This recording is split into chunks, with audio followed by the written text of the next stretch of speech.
Hi. Today what I want to share with you is 5 tips to kick grains to the curb because I know that can be very difficult when you find out you have to go grain free.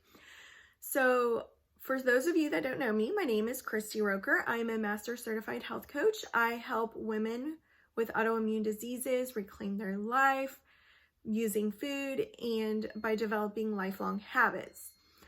So I'm going to go back into what we're talking about today is my 5 tips to kick grain-free to the curb. So the first thing that you want to do, because it can be so difficult, is you don't want to go cold turkey and just ditch it all at once. Some people can do this and that's great, but I do know that it can be really hard. So my advice is to definitely steer clear from the most unhealthiest grains that you can eat. And that's going to include sugary cereals, fruit bars, white rice, things like that.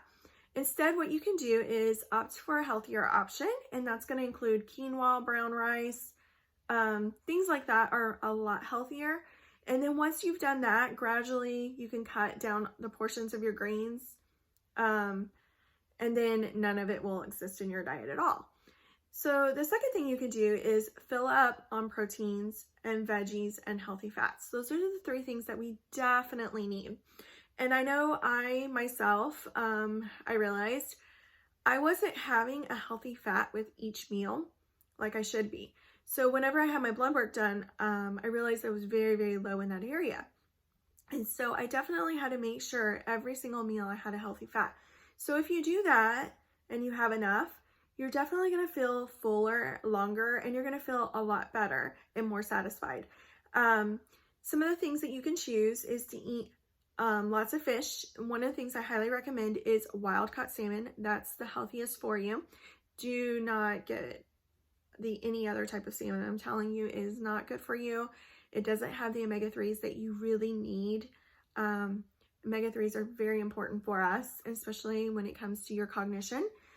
So if you're feeling like you have a lot of brain fog, try to eat some more of that. That's really going to help you. Definitely opt for clean meats. You want to have clean meats. Grass-fed beef is best. You want to choose chicken without all those hormones. If it's a big, juicy chicken, you don't want that. Always opt for the skinnier version that's organic.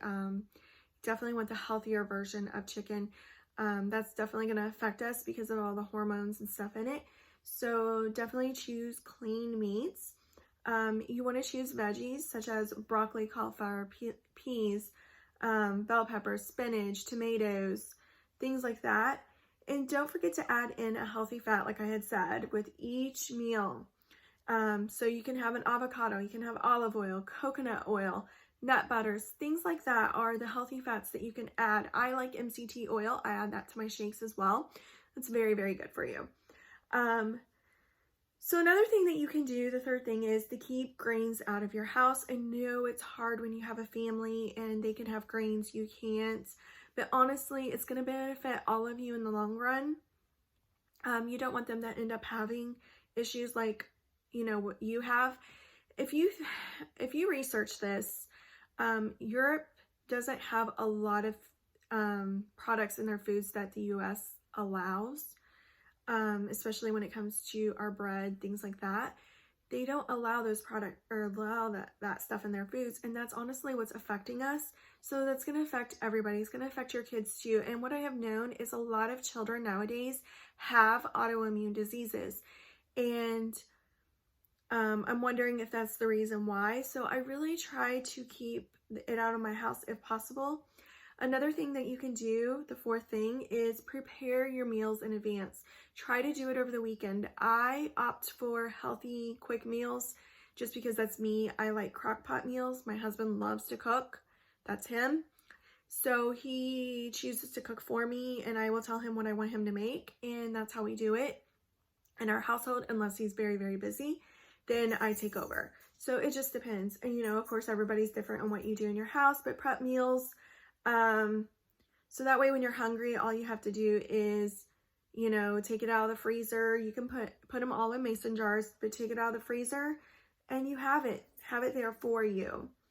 But they're, you know, that way you're not reaching for granola bars and you're eating a lot healthier throughout the week, because we live in such a fast-paced society that if you don't have the meals there for you, you're going to go to fast food. I know I do that. I do home health too, so it's very easy to do.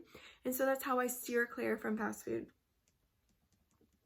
The fifth thing you can do is indulge in scrumptious grain-free recipes. So just try to find stuff. If you're making the same chicken and broccoli every day, obviously you're not going to stick to that. So I try to make different meals weekly to make it easier for us to stay on track and eating healthier.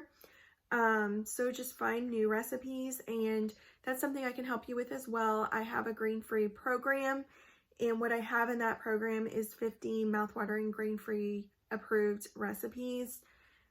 So if you want to join my program and kind of start feeling better, it's like I said, it's only 2 weeks, and I kind of help guide you, and you can learn how to eat healthier, what types of foods you want to choose, things like that. And I can guide you and help you during this process, because I know how hard it is, and it's very difficult to stay on track with everything. But those are my 5 tips, and I hope you all have a wonderful day.